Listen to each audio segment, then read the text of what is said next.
The Mental Health Show with Mark Haston. In this episode, my guest is Michael. Michael has been very, very brave. He tells us how his life collapsed a number of years ago to the point of him potentially ending it all. But thankfully, that didn't happen. He has two beautiful daughters that love him dearly, and that's mainly why he aborted his suicide. Michael speaks candidly about his mental health collapse, but he also explains how he climbed back. His message is powerful and is a must listen. Michael, welcome. My pleasure, Mark. It's a great opportunity to be here, and I appreciate the time we're going to have together. Well, I appreciate you being open and transparent and really honest, because for a lot of people who have been through what you've been through, it's a very difficult thing. So thank you very much indeed.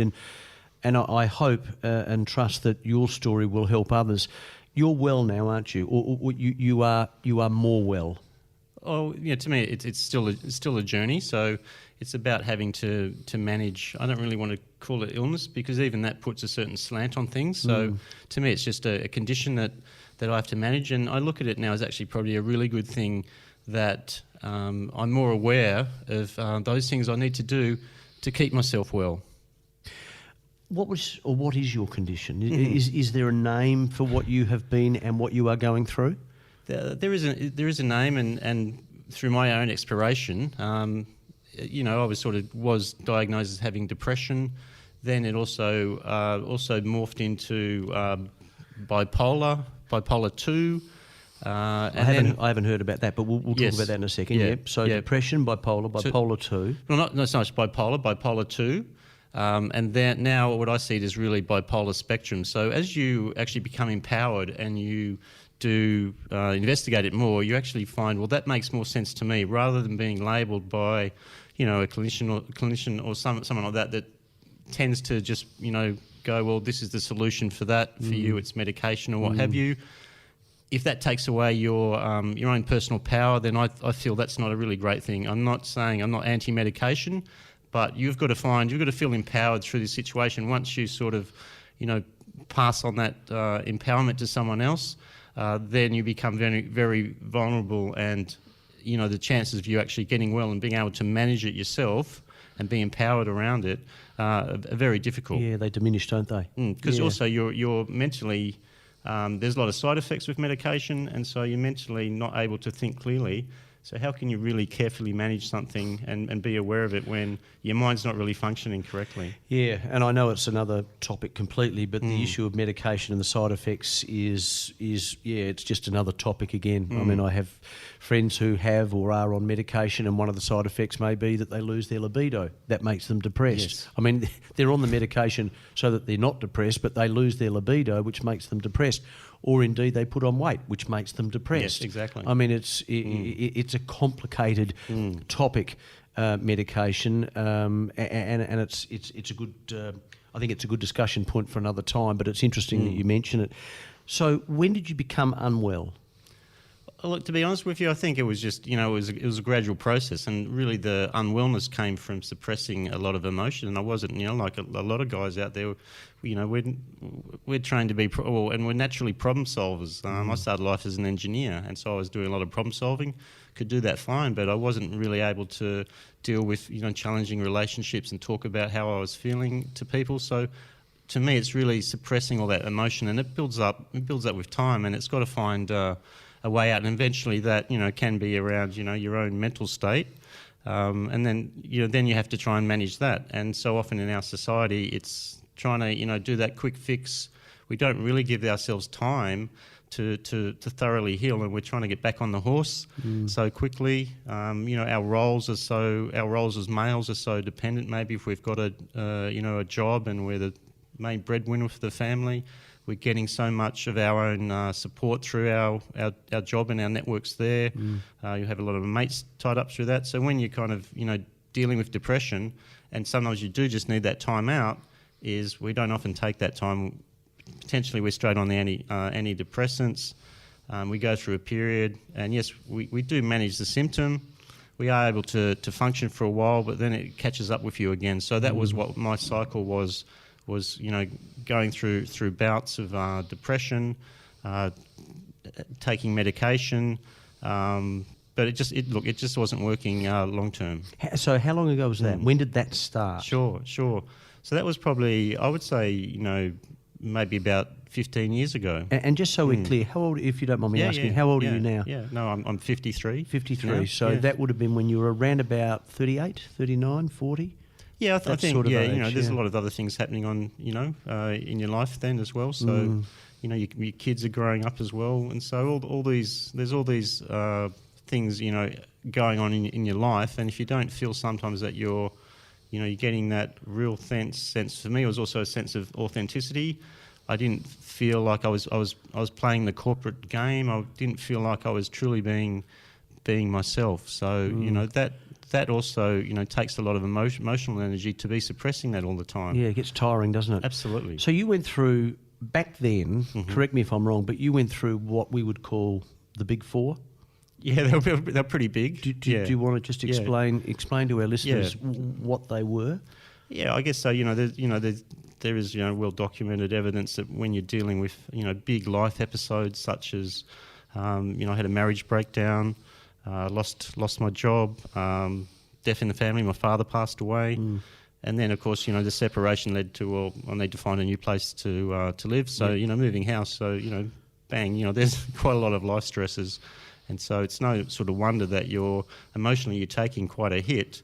And the challenge, of course, was I really just needed time to recover. And, as I mentioned, it was sort of like, well, no, you got to get back to work. You got to, find a job. Constant pressure. Constant pressure. So when things started to unravel for you, did you immediately then know that you were about to spiral into a very unhealthy mentally state? No, that's part of the condition. It sort of creeps up on you, and it gradually drags you down, and it is like a vortex. So as you further down you go, the greater the pull, and before you know it, you're sucked right down, and a very black hole, and you lose all your motivation, and you can't see a way out. It's a very dark place. So what happened? Presumably the marriage breakdown occurred first. Is that right? Or was it the job? Well, I think it was a combination. I wasn't really satisfied with the work. I wasn't really satisfied with the marriage. So that was really, eventually that's all that suppression. And I wasn't talking about that, to my partner. I wasn't talking, maybe even to where I was working. Sometimes, you go through performance reviews at work, and, you're told, well, you've got to lift your game. But sometimes, well, I'm actually not enjoying being here. Maybe the role isn't suited to me. But you're not if you don't express those things don't change, so you suppress a lot of emotion. So we'll talk about work first. So that's interesting. So part of the reason that you probably were suppressing that was because you needed to pay the mortgage, or you needed to be the breadwinner, and therefore, and correct me if I'm wrong here, therefore it would be difficult to say to the boss, well, you know what, not really happy with that performance review, but I need to tell you that I'm not happy with this job, and I'm out of here. I'm presuming that was something that you didn't want to do because you were scared of what was on the other side of that. Yeah, look, certainly there's all that stigmatism and it's around if you're going to make a career change, you're going to financially going to have to take a step back. All those things are going through your mind, and you do get to that point where you feel like you're trapped. And so, then your body's actually, fighting. This is all happening on a subconscious level, and you suppress. It takes so much mental energy to suppress all of that, and eventually it's got to find a way out. And when it does, that's when you get the wake up call, but then you kind of really need that time to heal. And in our society, it's not that easy. So, in terms of the marriage then, would it be fair for me, and I'm asking a very personal question here, but would it be fair to say that deep down inside you weren't actually happy yourself in the marriage? Well, I think that was all part of the communication that wasn't happening, and partly because I didn't like the work I was doing, and I did want to get out, and when you're in a relationship, other people have got their own things going on as well. So, but we weren't really communicating effectively, and I think that's the key. And I wasn't really, communicating with myself. I wasn't really listening to, myself, and my subconscious was giving me signs, and that's kind of, led me to where I am now. Because when you're able to tap into that and I guess, air it, and also share those thoughts and feelings with others, that's when, you know, we can sort of allow that natural healing to occur. When I had my issue 2.5 years ago, I look at it and I can absolutely relate to what you just said then, or a little earlier, and that is that it's more than likely that it'll be too late to do anything about it when things are starting to happen, because very quickly you find yourself in the hole, even though you might have seen it coming. All of a sudden you find yourself in the hole. Mm-hmm. And what you're saying, I am sure, is relating to so many people who are listening to this. And I'm not just talking males, I'm talking females as well. And I'm not just talking people your age, I'm talking people my age, older, younger. And one of the great things that you're doing is you're communicating it. And 10, 15, 20 years ago, we wouldn't be able to do this. So I just wanted to commend you again for talking to us, because I think it's so important for you, but and it's great for me, but it's so important to those people listening. So, and I guess just going back to your marriage situation and maybe even the situation with your work, effectively you're wearing a mask, and that mask gets really heavy, doesn't it? And Absolutely. and in the end it falls off. And then everything happens. So the other two were the passing of your father. So what effect did that have on you? Well, you know, it is a great loss, and I think also, you know, at the time, you know, just with, you know, his own stoicism, that I felt I never really got to know him, and I knew that he had some mental health issues, but we had never really discussed that. Is that right? Yeah, and so, you know, even that was like, you know, I was sort of dealing with that, maybe a bit of You felt a bit of guilt? a bit of guilt, Yeah. absolutely. And, you know, I wouldn't have that opportunity to, you know, to have those discussions. And you know, maybe I never really, you know, opened up to him. It's a two-way street with what was going on for me. And that, I've actually found that was quite sad. So for me, it's important that we do break that cycle of, you know, being able to communicate and you know, share your vulnerability with people. It's so important. When did Dad pass? Oh, well, he was 83, so I was about mid-40s. How old are you now again? 53. 53. Yeah. So maybe about 8 years ago. So Dad passed after you'd separated from your wife? It was all very, very close in But time. it felt close. Yeah. It was only really, it was amazing because all these things were happening at you know, once. It was in a space of about 3 months. And when it happened so quickly, I would imagine that it in your own mind, it's magnified. It's so much more significant. I mean, it's significant anyway, but I'd imagine when all of these things happen at once, I guess it's a bit like, you know, I don't know, it's just recently happened, hasn't it, where there's been a tsunami, an earthquake and a tsunami in a country, and then all of a sudden there's been a volcano eruption. I mean, all three of those things happening at once, the destruction is far more significant. Well, you know, you're definitely more susceptible. Vulnerable, yeah. Yeah, vulnerable, susceptible, because, you know, you're dealing with those other things that are going on as well. And, you know, when it's like, if you're trying to, you know, to heal, it's like, you know, I used to play, you know, rugby and basketball, and I had, you know, damage to my knee ligaments. You know, I had to give those a lot of time to heal. If I didn't give them the right time, they weren't strong enough, and I'd just keep re-injuring. So, you know, it's very similar. That's a great metaphor. Yeah, Yeah, very similar. Absolutely, absolutely.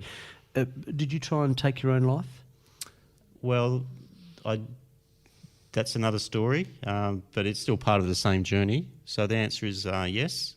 No. Well, I thought about it, I planned it, and I didn't follow it through. Well, that was good. And yeah, and I'm grateful I'm here, and I guess I figure, well, I'm here for a reason as well. That's the important thing, I think, to be able to share these stories, because I don't really want people to go, you know, the same place. But I'm now aware that there's ways to maybe avoid getting to that place. So that's what I want to share. And we'll get to that. Mm-hmm. If you don't mind me asking, just a couple of other questions Sure. about you thinking about taking your own life. What did you think about? How did you plan it? And were you actually reasonably focused at the time? In other words, were you well enough to sort of plan it properly and think, you know what, this is the best thing for me, and this is how I'm going to go about it? Yeah, no, I was definitely conscious enough because you can go do the research on it, and I was ready to do it. I had implements out there potentially to do it, so I was quite coherent about it. How long ago? Yeah. Oh, this is really only March this year. Really? Yes. Really? Yes. So that's a fair time from your marriage breakup and losing your job. Have you got another job now, by the way? I've just started doing some part-time work. Wonderful. Okay. But I can also add on to that. So part of my story was looking at, well, how can I still feel that I'm of value? Because if a lot of your self-worth is tied up in your job and Absolutely. you don't have that, how can I be of value? Can I feel that I'm achieving something? How can I get some fulfillment? So for me, it was volunteering, and a big turnaround for me, dealing with my mental health issues outside of seeing the traditional doctors and getting put on medication was volunteering, and I volunteered for Lifeline, and I did that for a year. So I got to get in touch, I guess, with that whole process, but also the fact that then I was giving to other people, and I wasn't focusing as much on my situation, and I realised that there were people out there in a lot more challenging place. And that lived experience is a fantastic thing with Lifeline, because a lot of those people who are on the other end, as I'm talking about the people who are answering the phone, not who are making the phone calls, have had lived experience, which is a wonderful thing. And I think people are just realising that now. They're realising that how important that is. Why don't you think you went through with ending your life? That was extreme clarity, because I actually went through the whole process, and I realised the person that would find me was my youngest daughter, and I didn't want to go through that. So it wasn't about me; it was more about her. And can you remember the moment that you said, "This is just stupid. I need to put this to one side. I need to put this in a box forever." This thought of ending my life. Can you remember that moment? It was more like that. It was a significant turning point, and then that's where it's like, well, no, I do want to live. So it was a significant turning point. How were you going to do it? Well, I thought about basically slashing my wrists, with a knife. You felt you had the courage to do that? Well, yeah, it's a big thing to do. I had it. I've never done it. I had it on. Well, that was the thing. It was like. Look at my wrists are okay. Actually, I'm very proud of my wrists. Really, they're probably the best part of my body. But just lightening things up a bit. Yes. But quite seriously, did you honestly feel as though you had the courage to actually hurt yourself and do that? Because that's a pretty brutal way of doing it, isn't it? And that's probably where it did sort of. Then it was like, well. I kept thinking, well, can I do it? Can I do it? If someone had just given me, here's a pill, and it was, quick and easy, I wouldn't be here now. Is that right? True, totally true. So I was at that darker place that I wanted it out, and I was ready to leave. So have you spoken to your daughter about this? I haven't. No, I haven't spoken to my daughter about this. They're aware of my, I guess, some of my conditions and how I'm having to manage those. But your daughter will hear this. She may well. How do you feel about that? Yeah. Well, I think that's it's still important to talk about it. Would you tell your daughter before she listens? Yeah, I think I'm in a good enough place, and there's also I feel I've got two daughters that they would need to be in a good enough place as well. You've got two daughters. Yes. Any sons? No. No. So you've got the two daughters. Okay. Yes. Because I'm just thinking, so I'm just trying to sort of think in my head whether they'd prefer to hear part of this face to face from Dad. That's all, rather than hearing it secondhand, if you understand what I'm saying. I mean, I'm not judging. No, certainly. And I'm not backing back from anything. All I'm doing is I'm thinking how you'd be thinking about this, and maybe which of the two alternatives would your daughters prefer? And I'm just thinking again, just looking at you as I look across from the desk from you, would you, again, a courage question, but would you have the courage to sit there and tell your two daughters that this is what I thought of doing, but I didn't do it because of you guys? No, yeah, definitely, and that would be the better way to go, you know, face to face, because it's also putting it, you know, in the context, and them being able to see where I'm at now, and you know, it would be about, you know, framing it all, and you know, this is why I'm now disclosing this information as well. What do you think their reactions would be? I think it would be very, very emotional reaction, and I guess that was, you know, even because we have such a, you know, a strong bond, that was probably that, you know, kept me around as well, because emotionally I didn't want to impact them, which, you know, would have you know, I'm sure that would have occurred, and that's why, you know, that was that thing where it's, well, there's still a reason for me to live, even though it wasn't necessarily about me, it was about to protect them. Well, it's very brave of you, and very confronting. Oh yes, absolutely. I mean, it's easy for me to ask the questions, but it's very confronting, I would presume, for you to be answering these questions, particularly given the uniqueness of this situation where you're talking to me first before telling your daughters, or perhaps that will change as we've just discussed. So March, and then you decided in March, no, I want to live. Part of that reason was because, or perhaps the bulk of that reason was because you wanted to live, and the purpose of living was for your daughters. Maybe that's 95% of it. So from that point to now, what have you been doing to keep well? And in a general sense, and I know I asked you this right at the start, but in a general sense, how are you now compared to March? Oh, look, you know, I look back and think, well, you know, who was that person? But this is the thing, is you can spiral down very quickly.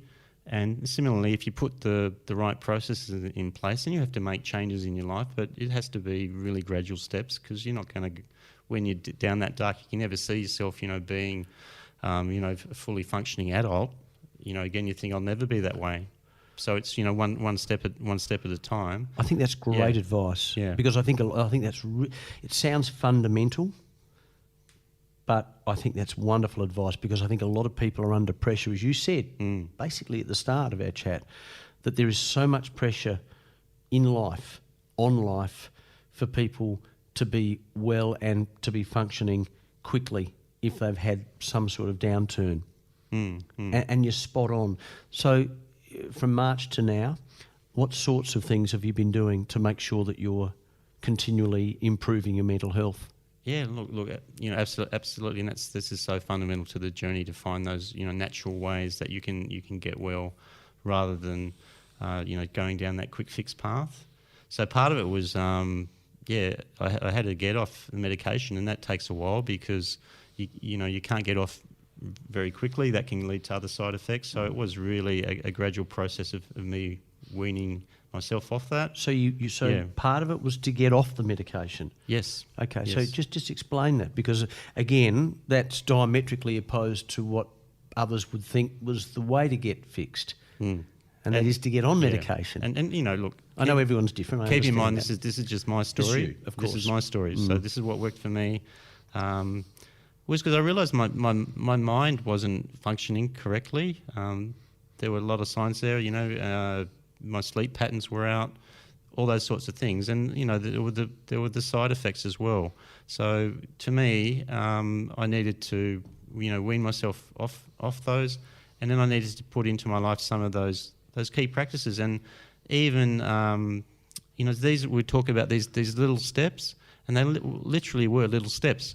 Because I had, you know, I hate to throw this in the mix, but I had major back surgery, so that was partly why I went to an even darker place than I had been, because I was totally isolated. I couldn't fend for myself. I was literally laying on my back. Couldn't, well, you know, all those things that we take for granted. Well, but also all the things that I had put into my life to manage me from sliding down the path, backwards again, kind of had been taken away. So a lot of my support structure, I was, exercising, do those things. I see what you're saying. Following with the back injury. Yeah, you couldn't do any of them. Yeah, Yeah. I couldn't do any of them. So then it was around, well, okay, what can I do? And initially it was, well, I can try and set myself a little goal just to walk down to the shops. Wow. Yeah, and so that was that first step. Things that so many people listening to now would take for granted. Wouldn't even give it a Absolutely. second thought. Yeah, yeah. And then it was around, well, I was, stuck in at home and probably not the best environment to be in. It was interesting because my mind was at that point, I'd had a total shutdown and I couldn't even focus on reading a book. I couldn't really focus on watching the TV. And so I thought, well, but I've got to get outside because it's not, it's not healthy. Plus I've had the training with Lifeline and you've got to do these things. Were you becoming a bit detached from friends? Oh, absolutely. Yeah. Absolutely. Why? Yeah. Was it because it was just too much of an effort? Well, you do get that point that you kind of drop the motivation goes, and it also physically it was hard, and part of my road to recovery is realizing that a lot of my relationships were I might know a lot of people and they knew me, but I didn't really have a lot of deep relationships where someone would ring you up and go, how are you going, mate? And I think that can be a bit universal with guys, whereas women tend to have more of a support structure. And when someone would them. say, how are you going, what would you say? Well, yeah, generally I'd be pretty stoic because, it's around here. I'm not going to disclose all that sort of stuff. No. So, yeah. I'm okay. Yeah. I can relate to Yeah, that. absolutely. What other things did you do? Well, I've got to be honest with you because I needed some joy. And as I basically went to the shop and got a coffee. And I thought, well, I have a muffin as well. And that actually became my routine. That was how I would get my spark of joy for the day. Wow. Was just being able to walk to the shop, get the coffee. And I guess there was a bit of social interaction there, which was important. And often I'd come home and just sit there and eat my muffin. And that was my... And that was it. And that's what you enjoyed. That was a little spark of joy. And then that progressed and I was like, well, eventually I was able to get in the car and I thought, well, I've got to expand here. And I drove to the shops further away. That was a big thing? Yeah. And then I became addicted to this muffin routine. But it helped me because I'd lost a lot of weight as well. So, yeah. But then I got to the point where, okay, maybe that habit that was helpful at one point in time was now becoming unhealthy. So probably not as unhealthy as where you were at. Yeah, exactly. And, it's like anything. It's all got to be in moderation, but I could certainly relate to people when, sometimes you need... something to help you, to give you something to look forward to, which is so important. So were you off your medication now? Oh, now I am, yes. Yeah, and then that's what you were building to, wasn't it? Yeah, to it was get off quite the medication. a long process. You go through the doctor with that? No. Okay. That's probably not advisable, though, is it? For most people, you probably, if you're going to go off medication, you probably should go through your doctor on that. Oh, yeah, look, absolutely. Yeah. And, I'll just put it in the context that I'd been through this process before, so I knew what coming off was about, and that's why it was such a long, drawn-out process. Point. It's a good point. Yeah, of course, which is very important. Yeah. If you go off medication for 2 or 3 days, and as you know, and as I know, you don't know where you are. Yeah, I learned that the hard way. Many a time. So, I was aware of that, and that was part of me still, being empowered. And to be honest with you, I was a lot more aware of my body and the message it was telling me. And even when I went on medication, it didn't want me to go on there. And even the doctor's report I remember seeing, he said he's very resistant to medication. Oh, okay. So my body didn't want to take it anyway. They sort of picked that up, yeah. What about fitness? Yeah, so that was part of it. But having a back injury. Yeah. So, but at least look, I could walk, and so I started going, down to the beach. I lived close to the beach, and so that was key as well. And even what I call grounding yourself. I'd take my socks, my shoes off, and just walk in the water, and be back with nature. Something simple like that. So simple, so easy to do. Didn't cost a lot of money, but so powerful. So just those walks along the beach, getting fresh air.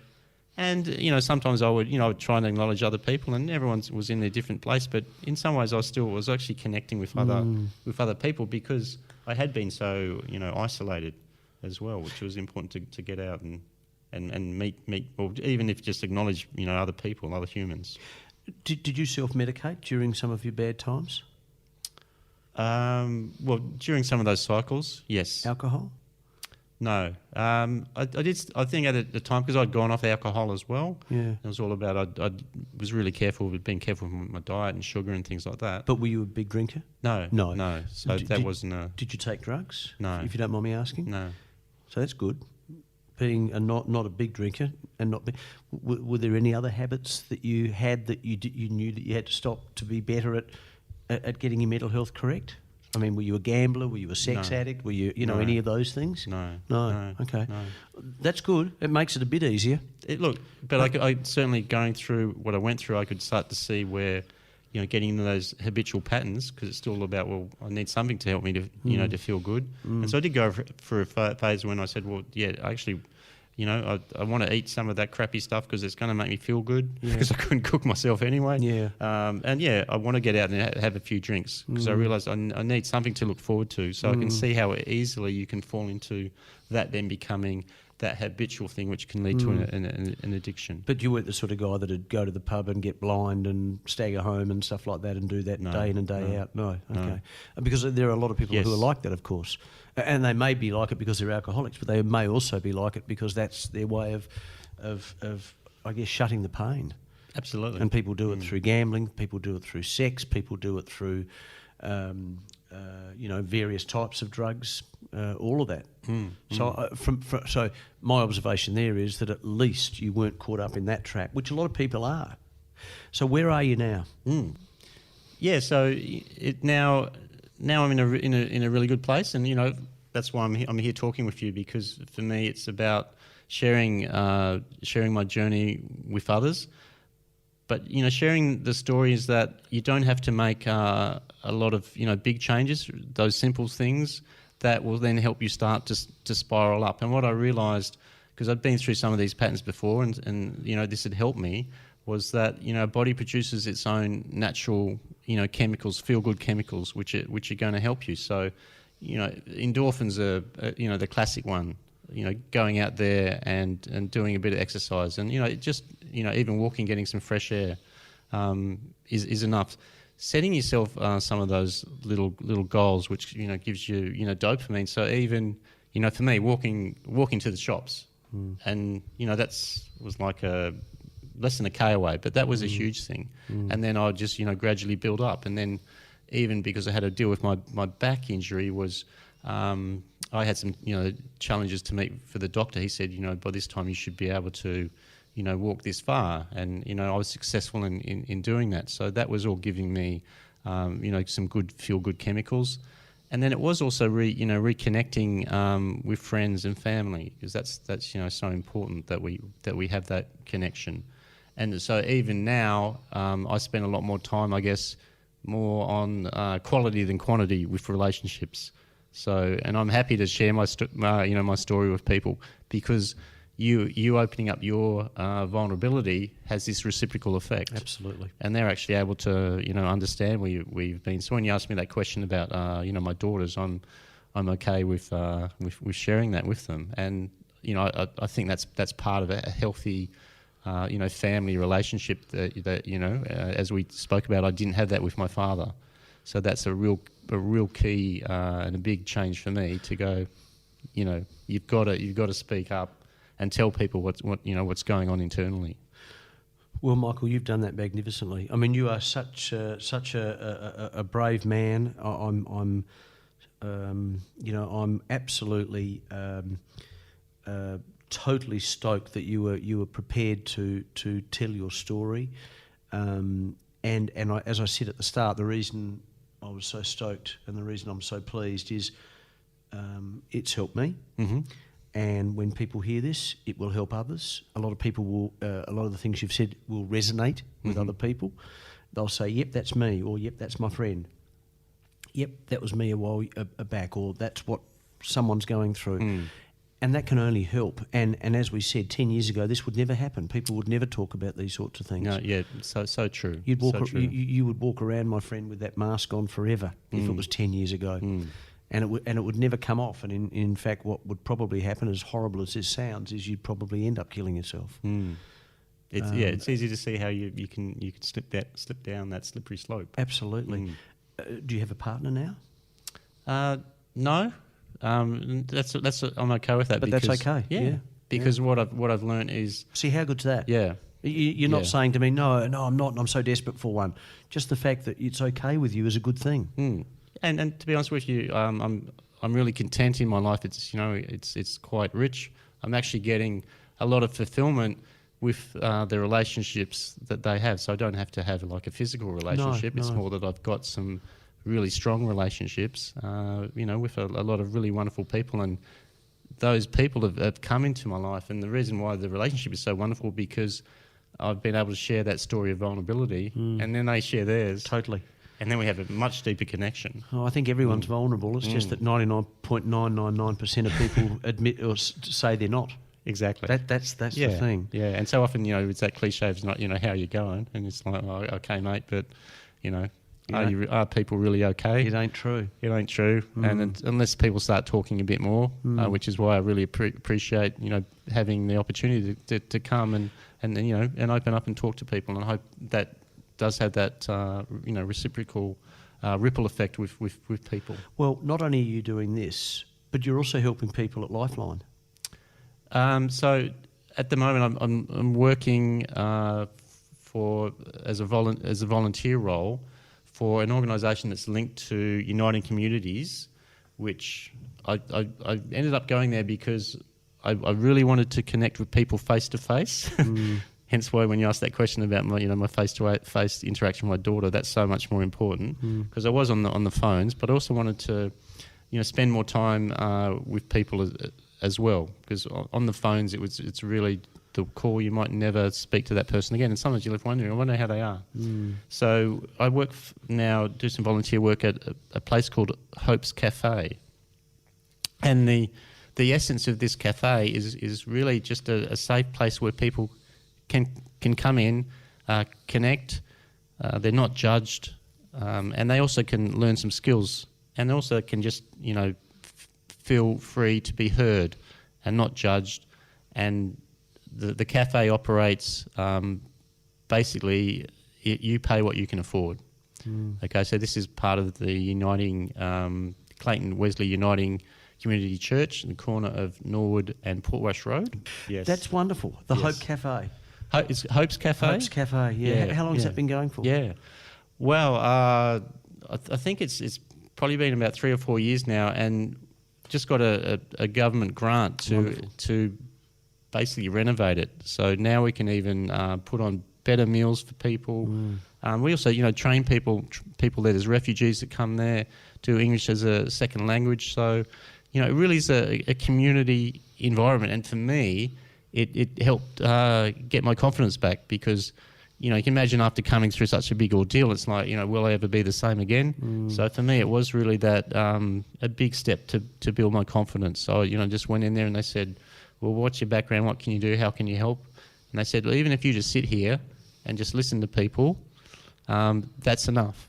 Wow. And, for me, that's kind of what I needed as well, because it got me out of the house, got me connected with people, and then I got this sense of worth, for being there. And so now here we are, who would have thought that here we are running this, this whole program of activities, and it's just going from strength to strength. Helping others and helping you and helping our listeners. Absolutely. Michael, thank you so much. I really appreciate it, and from the bottom of my heart, I'm so pleased, A, that you spoke to us, and B, that you're so well. Thank you so much, Mark. Yeah, it's been a pleasure, and it's been great, to meet you, and I wish all your listeners all the best as well. See and listen to more now at auscastnetwork.com.